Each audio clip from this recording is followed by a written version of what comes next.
De acordo com o IBGE, Instituto Brasileiro de Geografia e Estatística, 56% da população se declara como preta ou parda.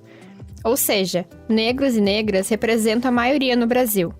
E apesar disso, os negros são tratados como minoria e sentem de forma cotidiana o racismo. Não estão representados no mercado de trabalho, na educação e sofrem mais com a desigualdade social. Em 2021, representavam 72,9% dos desocupados no Brasil. Isso significa que mais de 10 milhões de trabalhadores negros estavam procurando emprego no país.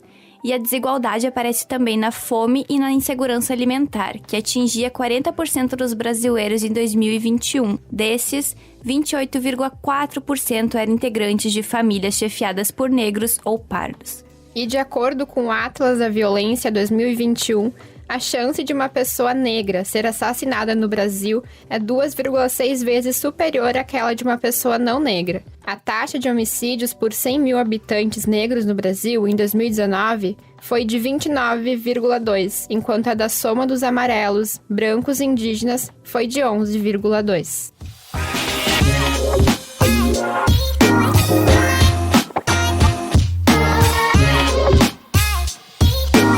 Desenrola aí! Abrimos esse episódio com esses tristes dados para relembrar a importância do tema da conversa de hoje. Muitas pessoas não sabem o significado do Dia da Consciência Negra, qual a sua origem e importância. Para desenrolar esse assunto, convidamos a doutora Karen Daniela Pires, que pesquisa sobre escravidão nos séculos XVIII e XIX, e a Débora Tatiane da Silva, que integra a direção do Quilombo Unidos de Lajeado. Sejam bem-vindas ao Desenrola Aí. Olá, pessoal. Prazer estar aqui. Obrigada pelo convite. Olá, sou a Débora. Obrigada pelo convite. A história que é mais conhecida é que a princesa Isabel, em 13 de maio de 1888, sancionou a Lei Áurea. Foi a lei que extinguiu, entre aspas, a escravidão no Brasil. O advogado Antônio Carlos Cortez destaca que a Lei Áurea foi uma abolição incompleta, pois não garantiu assistência ou apoio governamental para o acesso a terras, educação e trabalho a mulheres e homens antes escravizados. Em 1971, um grupo de jovens negros se reuniu no centro de Porto Alegre para pesquisar a luta dos seus antepassados e questionar a legitimidade da Lei de 13 de maio, que era referência de celebração do povo negro. No lugar, sugeriram o 20 de novembro, dia da morte de Zumbi dos Palmares. Então, pra gente começar, é muito importante saber quem foi Zumbi dos Palmares, né? Então, quem foi, o que ele fez? Bom, quando a gente fala, então, que o 20 de novembro ele é um feriado para muitos municípios brasileiros, e é importante dizer que não é feriado em todos os municípios brasileiros, apenas em alguns. Uhum. E entre o que essas figuras que foram importantes, esteve Oliveira Silveira. Então, Oliveira Silveira foi um gaúcho, dentre esses gaúchos que pensaram, né, no 20 de novembro, o Oliveira Silveira, então, é um nome a ser citado aqui e a ser lembrado, porque ele é um dos responsáveis por essa troca de data, digamos assim. Uhum. Porque o 13 de maio, ele é uma data que não representa o povo negro. Uhum. Porque é apenas uma data que representa a assinatura da Lei Áurea. Mas a assinatura da Lei Áurea não significou a liberdade. Ele significou a liberdade no papel, mas não uma liberdade do povo no sentido exato da palavra. Uhum. E o Zumbi dos Palmares, ele vem como esse herói, e ele é tido como um herói para o povo negro, e eu diria que para o povo brasileiro. Não apenas para a população afrodescendente. Ele é o nosso herói, considerando que o Brasil é um país, em sua maioria, de população negra. Uhum. Então, o Zumbi, ele é um herói e a gente, eu acho que tem que também quebrar um pouco isso, e por isso que eu penso que expandir essa ideia de ele ser um líder muito importante, um herói brasileiro, porque tem muitos heróis no Brasil, muitos heróis militares, brancos. Uhum. Estátuas, né? Em nome desses heróis. Exatamente, estátuas, até mesmo aqui na nossa região do Vale do Taquari. Uhum. E nós não temos... E parece que a população se é 20 de novembro, o Zumbi, então diz respeito somente à população negra. E fica apartado disso. Eu acho que não, acho que o Zumbi talvez seja um dos nossos maiores heróis nacionais. O Zumbi, então, ele foi um dos líderes do Quilombo, né, dos Palmares. Ele não foi o único. E é importante também pensar nessa denominação Zumbi. Zumbi não era o nome de uma pessoa. Zumbi significava o líder. E esse líder, ele era tanto o líder militar, quanto o líder espiritual, quanto o líder religioso, enfim, né? Ele era um guerreiro. A gente tem que pensar que o Zumbi, ele era um guerreiro porque todas as avançadas que aconteceu contra o Quilombo dos Palmares foram todas avançadas, né, militares, e esse grupo, né, essas pessoas que residiam no Quilombo dos Palmares tinham suas lideranças, eram lideranças militares. Então, eles tinham que se defender e eles acabaram se defendendo durante um século. Século. Então, o Quilombo dos Palmares, ele é um exemplo de resistência, né, e de sucesso também. Porque mesmo que no final eles tenham sido derrotados, o Zumbi tenha sido morto e tudo mais, se você vai parar para pensar no Brasil colônia, uma junção de pessoas escravizadas fugitivas conseguirem se manter por quase um século num tipo de vida comunitária, digamos assim, sendo autossustentável, tendo suas famílias e tudo mais, isso é, ao meu entender, um exemplo de resistência e de sucesso. É o Quilombo dos Palmares. E tem a figura do Zumbi, né? Mas nós tivemos mulheres ali dentro do Quilombo, né, que tiveram papéis fundamentais. A própria Dandara dos Palmares, mas a Qualtune também, que era uma ancestral do Zumbi, do Gangazumba, que era o tio do Zumbi dos Palmares. Então, tem várias lideranças que foram importantíssimas dentro do Quilombo e que levaram, né, essa ideia, esse projeto, digamos assim, adiante, e que nós temos hoje como registro histórico o Quilombo dos Palmares como o maior quilombo das Américas. Nós não temos nenhuma notícia, nenhuma pesquisa até o momento que nos mostre um outro quilombo nos moldes do que foi o Quilombo dos Palmares. Então, para a gente ver a importância desse espaço que foi construído, onde hoje seria entre Alagoas e Pernambuco, né, na chamada Serra da Barriga. E a serra, né, depois a gente também pode falar mais sobre isso, porque desses lugares mais ermos, né, mais de difícil acesso, isso também foi uma característica importante e estratégica para o Quilombo se manter por tanto tempo assim, existindo e resistindo dentro do Brasil colônia. E como a gente falou ali agora há pouco, né, até o início então da década de 70, a data que era usada como referência de celebração, né, do povo negro era dia 13 de maio. Vocês podem explicar um pouco sobre como foi esse movimento? Tu até citou o Oliveira Silveira, que é um nome que é importante falar um pouco. Então, se vocês quiserem comentar um pouco a gente como foi esse novo movimento a partir da década de 70 para chegar, né, no 20 de novembro, então, como essa data. A gente tem que pensar, em 1970, a gente ainda está num contexto histórico brasileiro de ditadura militar. Sim. Né? Então, assim, também esse movimento do movimento negro, né, das pessoas que estavam se articulando naquele contexto por ser uma ditadura, e isso também tinha tudo a ver, né, com a questão do movimento negro. E desde lá até hoje, eu diria, até os dias atuais, ainda há questionamentos e ainda há pessoas que fazem uma saudação, dão os créditos à Princesa Isabel como a redentora, né, dos escravizados.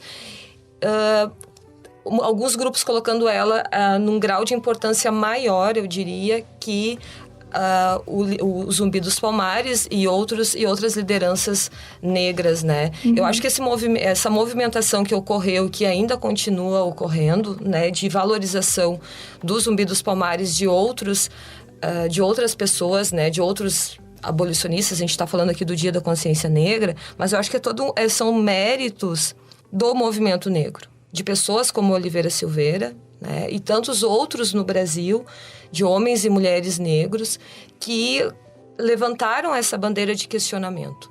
Como assim uma princesa branca, que representava o império na época, vai ter todos esses créditos, como se tirasse o protagonismo dos negros? E ela não fez também isso por motivos tão nobres, né? Que é como algumas histórias costumam contar, né? Exato, e nós temos que pensar também que havia uma pressão inglesa para o fim da escravidão no Brasil. Nós não temos que ficar dizendo, nossa, como a família real, ou como teve empatia, né, pelo povo negro, agora eu vou libertá-los, né? Não, gente. Interesses, né?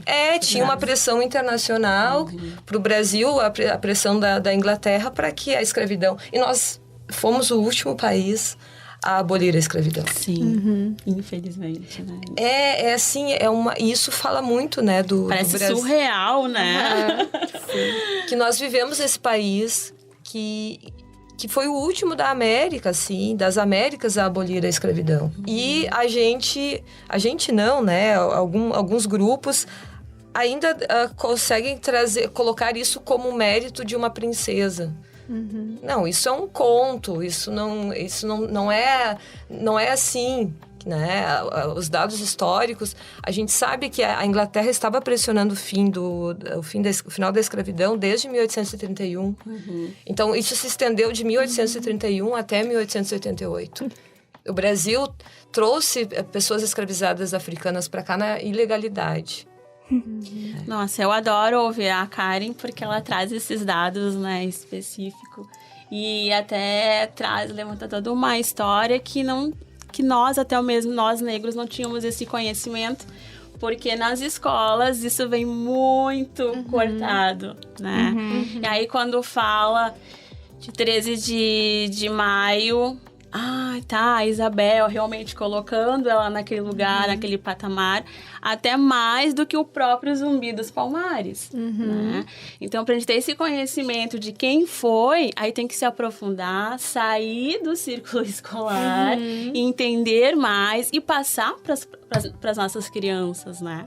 Porque, como vocês falaram no início, o dado de pessoas negras que temos no nosso país. E será que a educação também ela está crescendo com isso? O ensino nas escolas está sendo o mesmo? Ou estão começando agora a aprofundar e realmente dando êxito, né, para os verdadeiros personagens? E o movimento negro, logo após de 13 de maio, e aí, né? Foram libertos no papel. Mas sem terra, sem casa, sem trabalho. O mínimo de humanidade, assim, né? De direitos. Exatamente. Como construir a vida a partir disso. Ok, Exatamente. Tô livre, não tenho mais um dono, mas e aí? O que eu faço? Isso aí. Até esse próprio ato faz com que os negros fiquem independentes, né? Ficam sendo escravos. Porque para onde vão? Né? Vão trabalhar em quê? E estudar muito menos, né? Creio que a maioria... não sabia ler, escrever. Aonde vai conseguir alimento? Então é só mesmo no papel, porque na realidade continuaram sendo escravos. Então, graças a Deus que teve esse movimento, que o povo realmente pudesse se unir. O que nós queremos para nós, né? Nosso povo, o que nós vamos fazer? E é uma coisa que eu não gosto de falar, que, né, nós temos a nossa comunidade quilombola aqui em Lajeado, a gente está para somar e não para dividir, não aquela separação de brancos e negros. Mas nós trazemos as nossas questões e dificuldades do dia a dia porque nós sofremos preconceito, né, devido à cor da nossa pele. Então, nós temos que nos revestir, falar dos nossos direitos e questões para estar em ambientes, para ter acesso à educação. É algo que a gente não gostaríamos. Então, nós temos que nos unir, temos que se basear em fatos e histórias e ter homens e mulheres corajosos que realmente façam frente, porque não é fácil, porque naquela época, com certeza, se alguém se levantasse, era morte decretada. Né? Não era, ai, que legal isso aí. Não, morria para acabar com isso, né? Sim. Com esse movimento em si. Sim. Creio que foi muito derramamento de sangue dos meus antepassados. Então, já tô lá na comunidade quilombola. E até aqui para nossa cidade e região é muito novo, né? Mas como assim? O que é quilombo? É quilombola? E até eu mesma, né? Até a Karen sabe que é nossa parceira e tá conosco, e nós estamos aprendendo muito com ela. E nós ficávamos até mesmo receosos por ser quilombola, porque nós nos remetíamos aos quilombos, né, de séculos passados, que viviam, né, em momento de desumano, né, sem comida, sem água, sofrimento, dor. Então, por que eu vou ser quilombola? Não quero isso pra mim. E aos poucos, assimilando, pessoas como Karen, que levanta a causa. Então, esse é um movimento do povo negro, é um movimento de pessoas, né, e que estão nos auxiliando. E nós estamos resgatando a nossa identidade. Então, quando nós falamos agora quilombo, eu, Débora, reconheço que eu sou quilombola, é com orgulho. É pelo povo que realmente lutou para ter novamente a sua dignidade e ter direito como todos os outros, todas as outras etnias. Então, é um prazer mesmo hoje estar aqui conversando com vocês. E eu adoro ouvir a Karen, porque todo dia eu aprendo um pouco mais. É muito bom, muito bom. Mas é isso. E é importante ter esse lugar, né, para falar. E exatamente. Aqui é o local de conhecimento. Bom, a Karen é pesquisadora aqui dentro, né? Então, é aqui que isso tudo é gerado. Como que a gente não fala isso pra fora, né? Por que a gente não vai levar esse conhecimento pra outras pessoas? Mas acho que é legal, a gente tava falando então do quilombo, a gente pode passar um pouco, depois a gente volta no outro assunto. Mas então vamos continuar, também, né? Pode falar um pouco mais sobre o que ele significa, como é viver no quilombo, né? Tu falou sobre esse resgate da identidade de vocês, que vocês mesmos tinham esse receio e agora estão resgatando isso. Então, conta um pouco pra gente, para as pessoas entenderem, né? Conhecerem. Sim. Então, tem o quilombo em Arroio do Meio e são os nossos parentes, né? Mas quando criança, quando eu ia passear pra lá com eles, que é interior, é uma zona rural, eu não sabia que eles eram quilombolas, se autodeclaravam quilombolas, que tinham certificado, né, perante a Fundação Palmares. Pra mim, era tio, tia, tudo certo, vou passar as férias lá. E faz o que? Foi em 2018 que o presidente, então, da comunidade quilombola, que é o meu tio, além de tudo, nós somos uma família, todos parentes. É tios, é tias, primos, primas, enfim. E quando ele estava conversando, então, né, com a liderança do Quilombo de Palmares, eles falaram, não, vocês também podem estar abrindo um quilombo em Lajeado. Só que nós somos, então, um quilombo urbano. Porque o quilombo, ele tá muito para rural. As pessoas têm suas casas, fazem as suas plantações, artesanato, vivem em comunidade, né? E nós somos espalhados. Então, eu tenho parentes em Arroio do Meio, tem quilombolas em Arroio do Meio, Estrela, Carazinho, então tá espalhado. E quando o presidente, né, o meu tio Vanderlei, ele foi fazer, então, a correria da burocracia para estar abrindo, então, o quilombo aqui na cidade de Lajeado, isso foi em 2018, que ele começou os trâmites, né? O que acontece? Tem a Fundação Palmares, que ela é uma instituição, então, que está ligada a comunidades quilombolas, é eles que dão a certificação. E através dessa certificação, a gente, então, está incluído nas políticas públicas, né? Como os indígenas. E fazemos parte dos povos tradicionais, né? Os indígenas e os quilombolas. E quando ele começou isso tudo, muitas pessoas, eu não quero, não sei se é legal. Porque na mente, lá também na educação, lá na escola, isso é ruim. Olha só que complicado, né? Ao nível que isso não é bom. E que bom que ele começou isso, porque a gente começou a conhecer mais o meu bisavô. Então, o quilombo de Arroio do Meio e Lajeado teve início ao meu bisavô.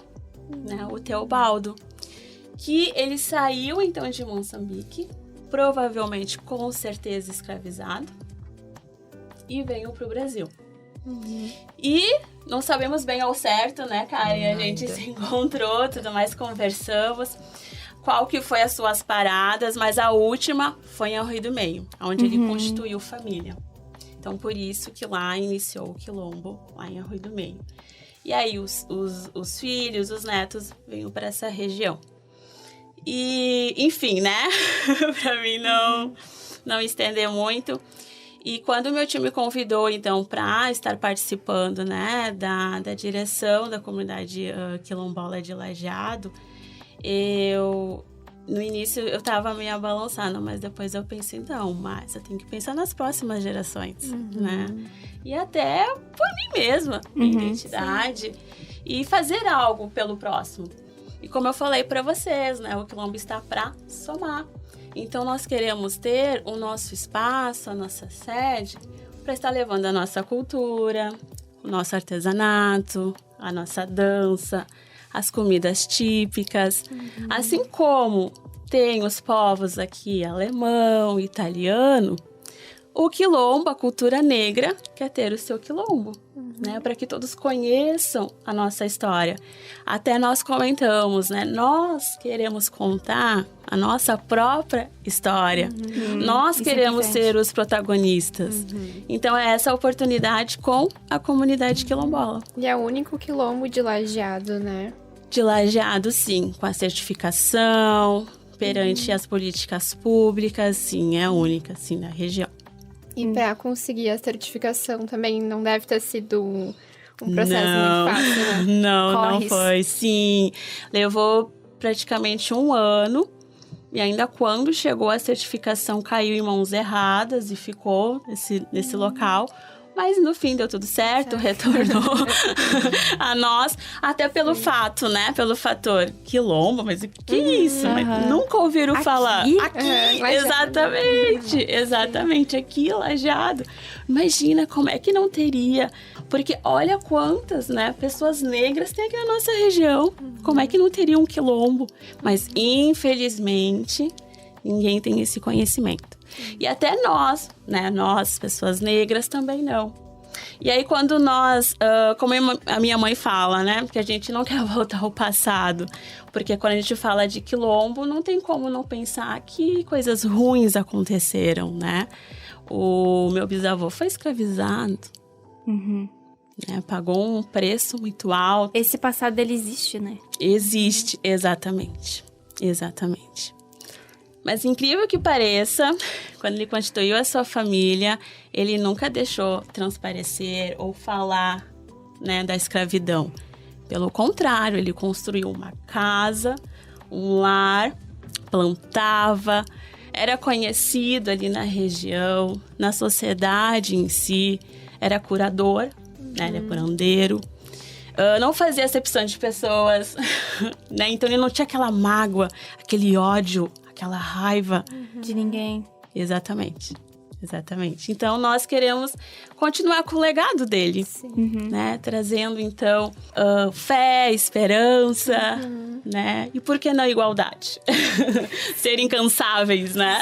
Sempre, né? Em busca disso. Mas é legal que acabou se tornando um movimento por alguém que é da família de vocês também, né? Isso. Que vocês conhecem a história, vocês conhecem a pessoa. Talvez não tanto nessa história antes, mas vocês querem homenagear também ele, né? Com certeza.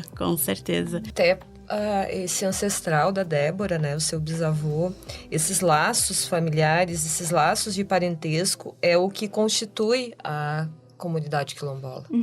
Uma comunidade quilombola, ela é constituída por esses laços. Né, como a Débora mencionou, esse vô, né, que sai, a gente tem essa informação até o momento, porque novas pesquisas precisam acontecer, porque tem muita pesquisa a ser feita ainda na região, em Lajeado e em toda a região do Vale do Taquari, sobre o período escravista e o pós-abolicionista.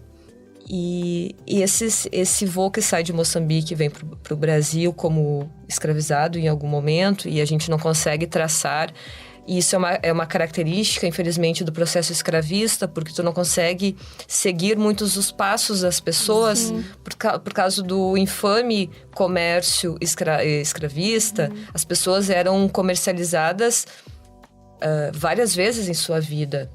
Né? E por todo o país, E né? por todas as regiões. Então, é muito difícil acompanhar essa movimentação, por exemplo, do Votelbaldo. Mas pensando na grande família, nos laços de parentesco que constitui a comunidade que a Débora é integrante, a gente consegue perceber vários membros dessa família e que eles têm algo que os une, que é esse antepassado, que é o Votelbaldo.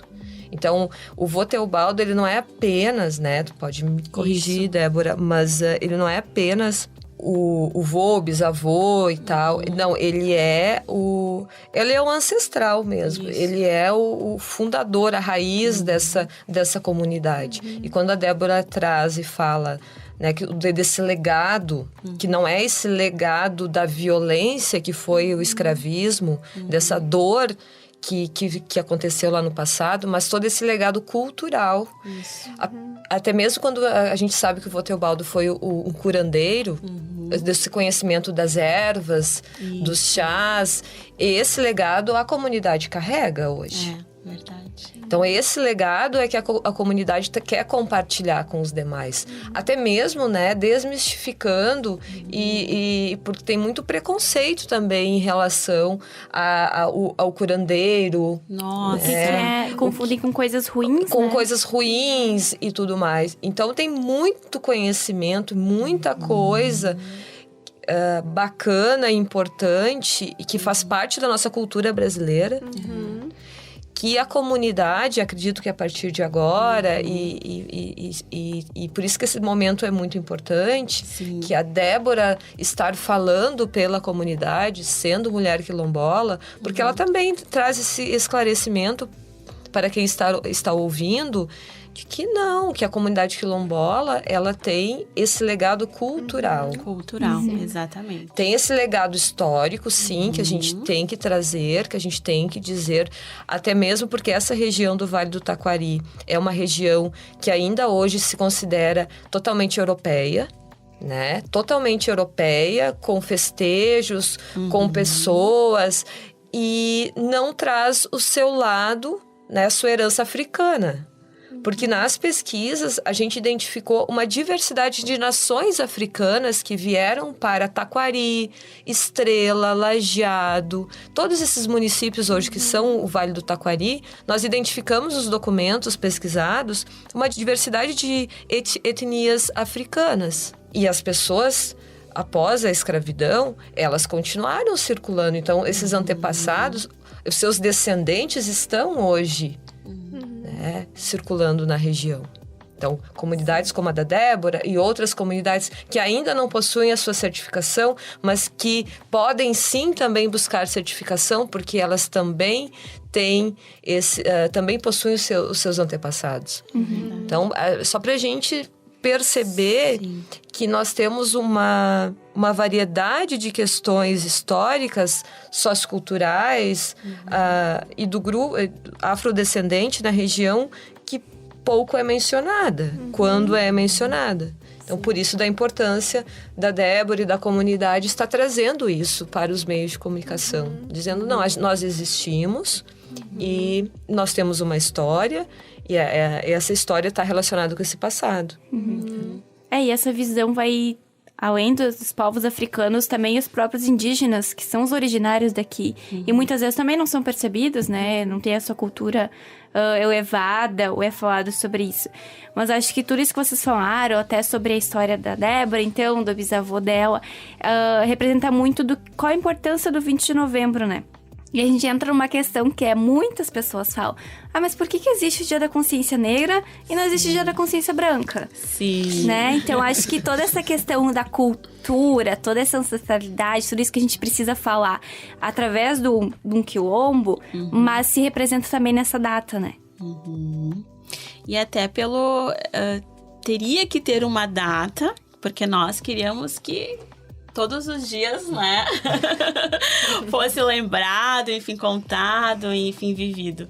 Mas teve que ter um dia para todo mundo parar e refletir e realmente se perguntar por que, né, estão isolados? Por que essa diferenciação? Posso fazer algo, né, para que venham ter mais visibilidade, né, para que realmente possam estar acessíveis para mostrar a sua cultura? E, né, em vez de estar toda hora lá batendo na porta ou questionando, me dá uma oportunidade. Pra que chegar nesse ponto, né? Aí quando as pessoas perguntam por que o dia 20, é exatamente isso. Pelo menos separar um único dia do ano para que as pessoas possam refletir e nós trazermos a nossa luta e se ela está crescendo e avançando. Né? Ela não parou, né? Exatamente, porque Ela não continua. parou. Não parou. Aí quando a Karen traz os dados aqui no Vale Taquari, né, teve pessoas escravizadas, as pessoas ficam assim, horrorizadas. A Karen deve ser mais do que eu. Mas como lajeado? Escravos e lajeados. Isso, exatamente. Por quê? Porque já passa na mente da pessoa. Isso é ruim, isso é desumano. Mas teve. E ainda, como a Karen fala, eu tô aqui, né? Vocês estão visualizando. Só prova disso. Tem pessoas negras, né? Constituíram suas famílias, seguiram em frente, mas com quais condições? Baseado em quê? Né? Então, quando nós falamos em quilombo, é porque quando aí a nossa família se reúne pensando no bem maior, né?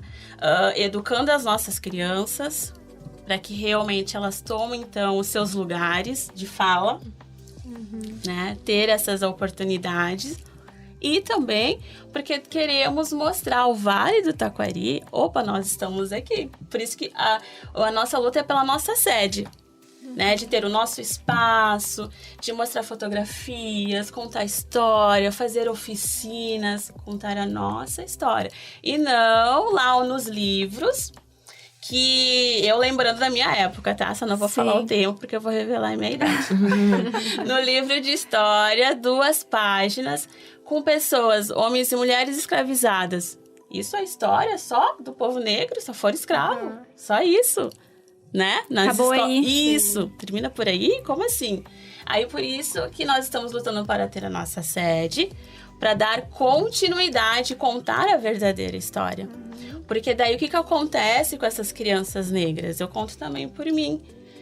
Nossa, mas ser negro é ruim? Porque ele tá indo na escola, visualiza pessoas escravizadas. E o que vai ser de mim daqui para frente? Então, nós temos que trabalhar essa mente dessa criança, até mesmo do adulto, né? Porque eu e outras pessoas negras já passaram por preconceito. Mas nós temos que estar ali sempre. O esforço tem que ser o dobro, o triplo, né? Porque já carregamos esse fardo da história e até porque as pessoas julgam pela cor da nossa pele. Então, infelizmente, não tem como trabalhar a comunidade quilombola sem falar sobre racismo. Com certeza. Né? Não tem como. E essa data também é um marco sobre isso, né? Exatamente. Toda essa reflexão que tu comentou. Exatamente. Então, assim, pensar que... por que tem o Dia da Consciência Negra e não tem o Dia da Consciência Branca? Parece ridículo, né? Surreal, né? Porque é a mesma coisa do racismo reverso. É só quem... Assim, tu saber o mínimo da história desse país. Porque, assim, a história da escravidão é a história do Brasil. É impossível tu entender... Ignorar, né? Não existe, tu não vai entender o Brasil sem estudar a história da escravidão. Não são coisas separadas. A história do Brasil é a história do escravismo. Então, pelo fato de esse país escravizar por 350 anos, sequestrar pessoas na África, trazerem elas como mercadorias e elas serem comercializadas dentro do território, os imigrantes europeus não passaram pelo mercantilismo, Não. pelo tráfico atlântico. Ganharam terras. Sim, houve toda uma luta do imigrante, como todo imigrante. E somos todos nós frutos de imigração. Todos nós. Mas são processos totalmente diferentes. Então, o Brasil tem uma dívida histórica com o povo negro enorme, de mais de 3, quase 4 séculos. Então, a imigração aqui na região, por exemplo, a imigração alemã, ela vai começar no século XIX. Depois da segunda metade do século XIX, aqui.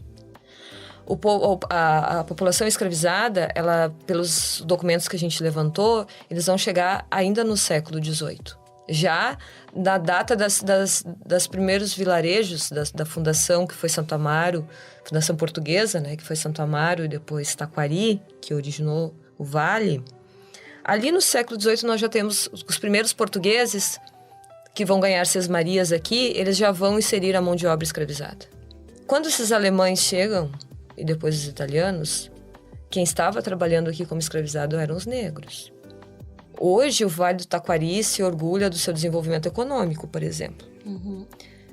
Mas a base disso tudo esteve lá na exploração da mão de obra negra escravizada. Então, quando alguém vem me questionar sobre ninguém me questionou sobre essa questão do mas sobre o racismo, como eu sou professora em escola, os alunos às vezes vêm com essa questão do racismo. Mas o branco não sofre. Não. Isso é baboseira que tu está me falando. Isso não procede.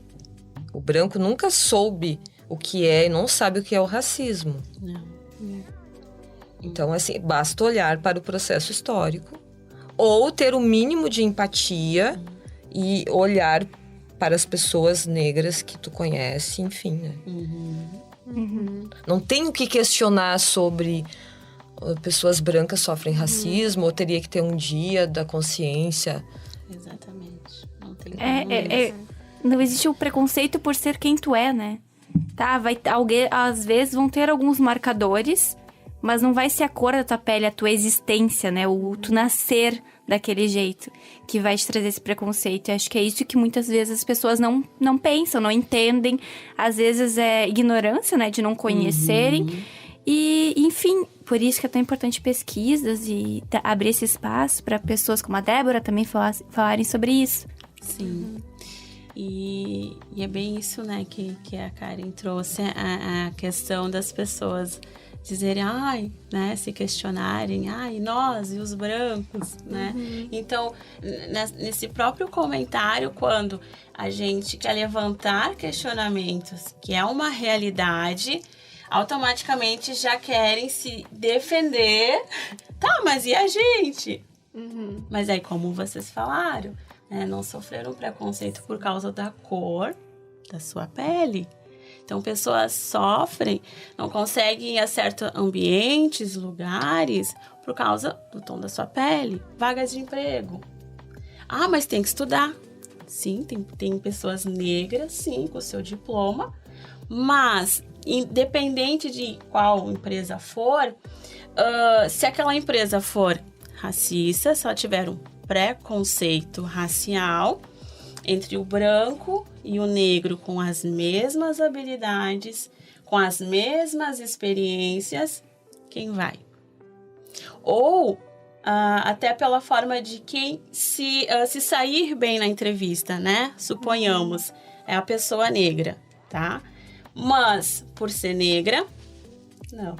Né? Então, é sobre isso, de não ser julgado pelo tom da sua pele. Sim, temos que estudar. Temos que fazer a nossa parte. É isso que a gente fala para os nossos jovens, para as crianças. Né? Eu tenho formação, sou designer de moda. Nossa comunidade quilombola tem professores, né? Tem administradores, tem engenheiros. Então, tem pessoas que realmente buscaram, se capacitaram. Então, não é pela questão, porque não estudou, porque daí nesse ponto até vai, né? Sim. Mas julgar pelo tom da pele, ou até mesmo de relatos de pessoas na rua, né? O homem negro, né? Na rua, e uma pessoa branca, né? Suponhamos. Ele tá me perseguindo, ele vai me assaltar, daí atravessa a rua. O que houve ali? Teve um julgamento, né? Porque as pessoas se referem às pessoas negras, bandidos, pessoas más, uns coitados. E não é sobre isso, né? A partir do momento que a gente começa aquele movimento após lá 13 de maio, é para que realmente nós viéssemos ter o nosso lugar, tanto em questões profissionais, constituir família. Nossa, eu tava pensando aqui, Karen, como rende assunto. Dá pra ficar aqui um dia. Porque daí vem racismo estrutural, aí vem sobre o branqueamento. Nossa, é muita muita coisa. pauta. É muita pauta. É realmente. Não, com certeza é um assunto que renderia, assim, uma semana de podcast, né? Pra mais. Pra mais. Foi difícil Capítulo, uma série. Uma série. Foi difícil porque a gente começa a entrar nessas pautas. Ok, mas a gente veio aqui pra falar mais a data, porque as pessoas não conhecem a data. E quando Isso. Sim, Mas a data é isso. Isso aí. A data, ela é para levantar esta discussão. Isso aí. A consciência negra, o mês da consciência, o dia da consciência negra, é para pensar nisso tudo que a Débora está trazendo. Para isso que serve o mês da consciência, o dia da consciência. Por que se lembra do zumbi? Porque ele foi um resistente. E o povo negro, ele resiste todos os dias. Então, no que a Débora traz, desde de entrevistas de trabalho, até tu estar andando na rua, tu ir no restaurante, tu estar num local público, quem é negro sabe da sua luta em todos esses ambientes, esses locais. Todos os espaços. Então, quando a gente fala do zumbi e quando a gente fala da consciência negra, a gente está, ao meu entender, falando dessa luta, desse enfrentamento que as pessoas negras fazem diariamente. Então, eu acho que é isso, assim. Ontem eu estava falando em sala de aulas, o mês de novembro é pouco. Como nós somos um país extremamente racista, a gente precisa falar todos os dias, durante o ano todo, sobre racismo, sobre antirracismo. Não basta apenas o Dia da Consciência Negra. Isso é pouco. Pela demanda que se tem. Pela necessidade de falar. Porque assim, a gente... semanalmente tem notícias de atos racistas. Gente, é muita prática racista. É nas brincadeiras, é nas piadinhas, são nos olhares. Até algumas músicas, algumas brincadeiras infantis. Esses dias eu estava conversando com umas amigas, a gente começou... Gente, mas olha a letra disso aqui. Como é que a gente nunca percebeu isso, sabe? E tá ali, a gente aprendeu a criancinha. Exatamente. E foi evoluindo e ficou com aquela música, com a brincadeira na cabeça. Normalizando, né? Não, então, assim, não é uma luta, uma causa do povo negro. É a nossa causa. Porque nós temos que ser todos antirracistas. Independente da cor da pele. Porque se nós não formos antirracistas, não vai terminar o racismo. Porque a gente tem que pensar nas novas gerações e educar essas novas gerações, as nossas crianças e adolescentes, com outro discurso, com outras práticas. Então tem que ser todo mundo. Tem que ser todas as pessoas. É uma luta de todos, né? E até antes estava comentando que em algumas regiões é feriado, né? E por que não é feriado em todo o Brasil? Isso diz muito do país racista que nós somos. Por que no Rio Grande do Sul, por exemplo, o 20 de novembro não é feriado? Eu não tenho certeza se já foi em algum momento. E o engraçado, o irônico, é que o movimento começou aqui, né? Aí o bacana disso é que mostra o quanto o Rio Grande do Sul é negro. Que é uma outra questão também. Quando a gente sai do Rio Grande do Sul, a ideia que se tem no Rio Grande do Sul é da Serra Gaúcha. Daí quando tu fala assim, não, mas no Rio Grande do Sul teve escravidão, tem pessoas... Sim, teve. todo o Rio Grande do Sul teve. Então as pessoas ficam até espantadas. Sim. Nossa, me desculpa, Karen, cortando, mas é bem que você falou. Quando eu digo assim, eu sou do Rio Grande do Sul, sou gaúcha, as pessoas ficam de boca aberta. Exato. Quando eu vou em algum congresso, algum evento, e falo que sou gaúcha. Como? Não é todo mundo branco de olho azul, bem não. Isso, é bem como a Karen Se tem uma outra ideia do Estado. E olha só, nós temos no Estado, tivemos um Oliveira Silveira e temos tantos outras pessoas. Nós tivemos em Porto Alegre o jornal O Exemplo, que foi um jornal feito, editado, escrito somente por pessoas negras. Não conhecia isso. Dei uma olhada no jornal O Exemplo. Ele no pós-abolição, pessoas que fizeram... Tem vários pesquisadores que já fizeram trabalhos acadêmicos a partir do jornal O Exemplo. E nós tivemos em outros municípios do Rio Grande do Sul pessoas negras à frente de jornais, botando as suas pautas, falando a partir da sua visão. Então, o Rio Grande do Sul tem muita gente, negros protagonistas. Tem muitas coisas, que as pessoas desconhecem e acabam falando coisas que não... E acabam sendo racistas. Às vezes eu penso que as pessoas não têm o conhecimento. Isso. Sabe? Às vezes as pessoas falta conhecimento, diálogo. E claro que falta empatia e falta o respeito. Com certeza. A educação. A educação. Né? Educação, né? A educação é sempre o carro-chefe. Isso aí. Bom, a gente já comentou um pouquinho, né? Que embora essa data seja muito significativa, ainda tem muitos desafios, muito preconceito, né? Pessoas negras têm salários menores, sofrem mais com a violência, com o desemprego. A gente já comentou um pouquinho também, mas o que é preciso para mudar essa realidade, né? A Débora comentou antes da educação, né? Começar pela educação, das futuras gerações. O que mais é preciso, né? Não só falando de pessoas negras, mas falando da sociedade como um todo, assim. Bom, eu vou falar em particular do nosso projeto, né? Aqui no Vale Taquari, que é realmente ter um espaço nosso, né? E deixar aberto ao público, né? À sociedade, enfim, para que conheçam a nossa história. E para, como você falou, juntos, nós estamos aqui para somar e não para dividir. Pronto, agora vão se reunir só os negros de Lajeado, por eles. Não, é para que nós viemos viver em sociedade, em harmonia e justiça. E justiça. Porque que acontece? Se o homem e a mulher não tiver justiça no automático, vai ser forçado a praticar justiça, porque tem leis, né? Então, tem leis, sim, voltado para pessoas racistas, né? Tem leis voltadas para as pessoas que querem fazer aquela bagunça na sociedade, que não estão ali para contribuir.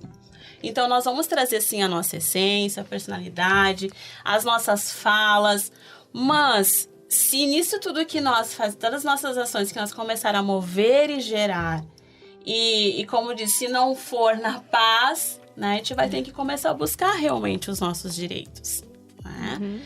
E o que a gente pode fazer, então, para amenizar, né? Na educação, trabalhando com as crianças e não se calar, né? E como a Karen falou, tem muita coisa, né?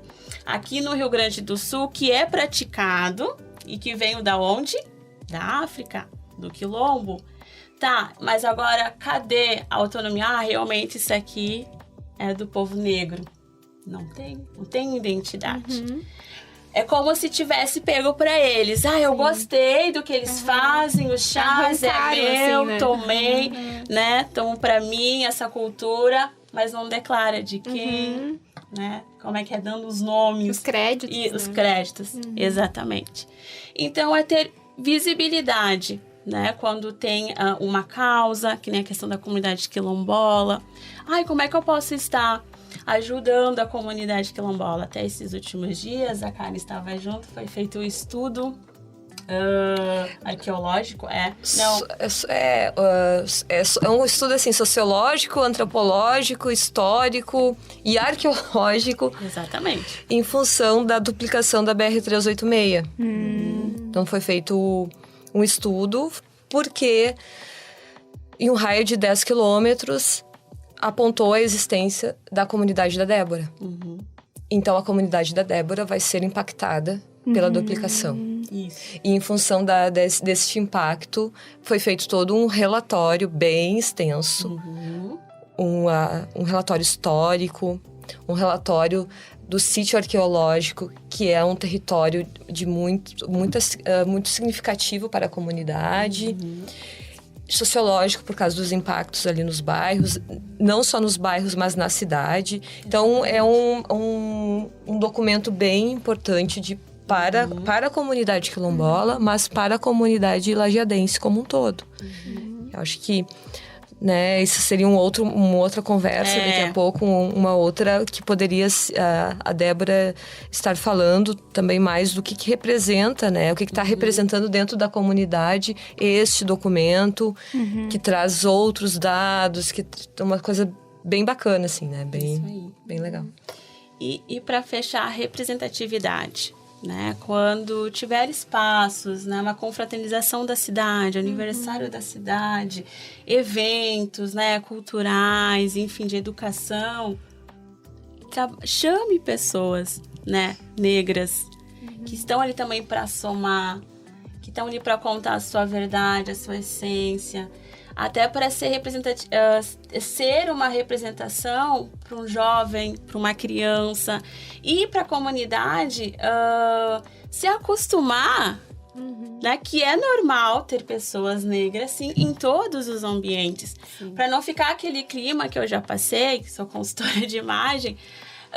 Nossa, mas como tu é diferente? E eu sei o que vem né, por trás desse diferente. Porque tá bem arrumada, porque fala bem, porque estudou. E tudo isso é negra por causa disso, né? O ser diferente. Então, que isso venha começar a amenizar e que realmente os que representam, né, a comunidade quilombola, enfim, outros nomes aqui da região, venham ter essas oportunidades. Que nem aqui na região é muito forte, né, realmente aqui do Rio Grande do Sul, é a questão farroupilha, os CTGs. Né? Nossa, como as pessoas, né, vibram e dão tudo de si, nossa, que bacana. E realmente, nós também gostamos. Mas por que é difícil ver um casal negros, né? Vestidos de prendas, fazendo declamação. Então, a gente tem que começar a pensar nisso, né? Quando a cidade em si fazer um evento e pensar, tá, mas nossa, não tem uma pessoa negra aqui pra estar representando. Vamos chamar o fulano, vamos chamar o ciclano. Sabe? Começar a trazer essa unidade. Não só no Dia da Consciência Negra. Exatamente, não só na... Isso aí. Olha, como eu sou professora e atuo com estudantes do ensino médio, a minha luta lá e a minha contribuição na luta antirracista é fazer aulas e falar com os meus alunos sobre Zumbi dos Palmares, mas sobre o zumbi e a partir do zumbi trazer outras personalidades negras, trazer o protagonismo negro. E o que eu falo com os meus alunos não é apenas, claro que é, trazer o processo escravista, mas não trazer o escravizado apenas como ou trazer ele como uma pessoa que não teve capacidade e inteligência de lutar contra o sistema. Porque isso por muito tempo se ensinou, e a Débora citou os livros de história, por exemplo, traziam o negro escravizado como uma mercadoria, né, como um bem que era comercializado, como se ele não tivesse atitude. E a gente sabe, e inúmeras pesquisas já avançaram nesse sentido há muito tempo, né, nem são pesquisas tão recentes assim, que trazem as mulheres e homens negros como protagonistas da sua história. Eu acho que para a gente mudar essa mentalidade racista que existe, nós temos que conhecer homens e mulheres negros e negras que foram e que são protagonistas da sua história. Para não colocar eles apenas como sujeitos que foram mandados, que serviam apenas para o trabalho, fazia o trabalho pesado. Que era a mão de obra que fazia o serviço que a Casa Grande não fazia. E sempre pensar que desde da primeira pessoa que chegou como escravizada no território brasileiro, houve resistência. Todo o período da escravidão, pós-abolição, até hoje, há resistência, há protagonismo, essas pessoas existem, né? E elas são seres pensantes, são seres atuantes dentro da sociedade e constroem a sociedade. Fazem parte, são a sociedade. Elas não estão à parte. Então, eu acho que o meu caminho de mudança é pela educação, que eu atuo na educação. E contar a história. O outro lado da história. E como eu sou pesquisadora também, então, os resultados das pesquisas também refletem lá no meu trabalho na educação. Com certeza. Então, é dessa forma que eu posso contribuir nessa luta antirracista. Exatamente. Pessoas mais como a Karen, né? Precisamos. Eu acho no mundo inteiro. Eu acho que a gente tem que fazer... Eu acho que é o mínimo, né? É o mínimo que nós todos temos que ter esse olhar, esse respeito. Isso. E ter isso como causa. Porque como vocês já falaram, não é uma luta só de um povo, é uma luta da sociedade, né? Exatamente. Tem que ser de todos. É assim, a sociedade vai ser melhor para todos se nós acabarmos com o racismo. Enquanto a gente tiver uma sociedade racista que exclui negros e colocam os negros como seres inferiores, nós não teremos uma sociedade democrática em sua plenitude. Exatamente. O Brasil ele só vai conseguir ser um país com uma plena democracia se nós conseguirmos acabar com o racismo. Porque uma sociedade ela não é saudável para ninguém. Não interessa se tu tem poder econômico, se tu tem condições econômicas. Não é disso que a gente está falando. A gente não está falando aqui de poder econômico. A gente está falando de uma sociedade igualitária. E quanto mais uma sociedade for igualitária, menos racista, menos discriminatória, é melhor. Todo mundo ganha. Sim. Isso aí, todo mundo... exatamente. Todo mundo É nesse sentido que a gente está falando de um processo, de uma democracia plena. Que o Brasil está caminhando para isso, né? É realmente um assunto que rende muitas pautas, né? E é legal a gente falar que tem essas figuras históricas, mas nós também temos figuras contemporâneas, né? Até separando aqui, depois a gente percebeu que a gente só pensou em mulheres. Mas então algumas figuras que estão mais presentes hoje em dia, como Djamila Ribeiro, Sueli Carneiro, Lélia Gonzalez. Pensando na nossa parte, né, no jornalismo, a Maju Coutinho. É tão interessante ver até ela mesma compartilhando, né? Exemplos de crianças que vão lá e veem ela na TV e dizem: olha, mãe, é igual eu. O cabelo. Isso aí. Então, é legal lembrar disso, mas com certeza é muita pauta pra gente falar. Nós até em temos outro momento. cantores e cantoras. Nossa. Isso aí. Falando com os meus alunos, eles... Ai, prof, mas tem esse cantor aqui do rap, que é negro. Tem essa cantora. Alguns nomes que eu não conheço. E eles... Um dos maiores podcasts do Brasil, né? Do Mano Brown. Do Mano Brown. Exatamente. Um exemplo de conteúdo, de tudo que a gente... Nossa, super E as bom. músicas, sem contar as músicas, obviamente, né? Sim. Mas existem muitas referências hoje em dia também. Então, é só pesquisar também. Não é porque elas não estão aí. Elas estão... Mas muitas vezes as pessoas até têm o preconceito de ouvir aquela pessoa, né? Mas tem uma gurizadinha aí que tá ouvindo muita gente negra, assim. Muito rapper, muito... Eles estão... por isso que eu gosto, assim, as gerações mais novas, assim, é outra mente. Eles estão ligados, eles, É verdade, sabe, eles querem né? Eles são contra o racismo. É muito bacana, assim, essas discussões com eles. Percebem que não é só sobre os outros, são sobre eles também, né? No que eles estão consumindo, no que eles estão falando, com quem que eles estão falando. Nossa, tem gente muito crítica, muito boa, assim. Tem uma galera de 15, 16 anos, assim, que, nossa, é muito legal, assim. Dá esperança. Dá esperança. A gente fez um podcast um tempo atrás. E aí, acho que vale relembrar, né? Quem sabe um dia a gente fez sobre eleições. A gente falou muito sobre a igualdade no direito até o voto, né? Mas quem sabe um dia a gente vai ter em todos os âmbitos, né? Sim. Uma democracia plena, né? Exatamente, sem racismo. Que não seja mais aquele momento, uau, primeiro negro, primeira negra. Aquele espanto, né? Até hoje, né, a gente tá A contando. Zendaya, quando Isso. ganhou o Grammy. Uma das primeiras mulheres negras. Né? É lembrada por isso, porque ela é negra. Exatamente. Isso aí. Você é a primeira negra. Bom, então, chegamos ao fim desse episódio. Débora e Karen, você tem algum recado final pra quem tá nos ouvindo? Olha, o recado, eu acho que até já dei o recado, né? Já foi dado o recado que a luta antirracista é de todos. A gente só vai acabar com o racismo no Brasil se todos nós, brancos e negros, assumirmos essa causa antirracista. Exatamente. E até uma fala, né, que saiu há pouquinho, né? Pesquisem. Pesquisem sobre a história do povo negro e me coloca à disposição, né? A comunidade quilombola se coloca à disposição para tirar dúvida, falar das nossas causas, né? E os projetos que nós estamos elaborando para a cidade, né? Para o Vale. E apoio, né? Apoie uns aos outros, independente do tom, da cor da sua pele.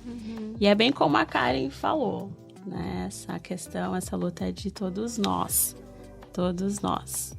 Isso tudo para que venhamos ter uma sociedade de melhor convívio, né? E temos a paz, né? Todos nós buscamos a paz de espírito. Então, respeitando, né, as diferenças que a gente consegue ter uma trajetória linda aqui neste mundão. Bom, Débora e Karen, muito obrigada por terem participado do Desenrola Aí. Essa conversa é muito importante e esperamos que tenhamos provocado reflexões, né, em quem está ouvindo e inspirado de alguma forma. Então, obrigada também para quem nos ouviu até aqui e até o próximo episódio. Tchau, tchau. Tchau. Tchau, gente. Obrigada pelo convite.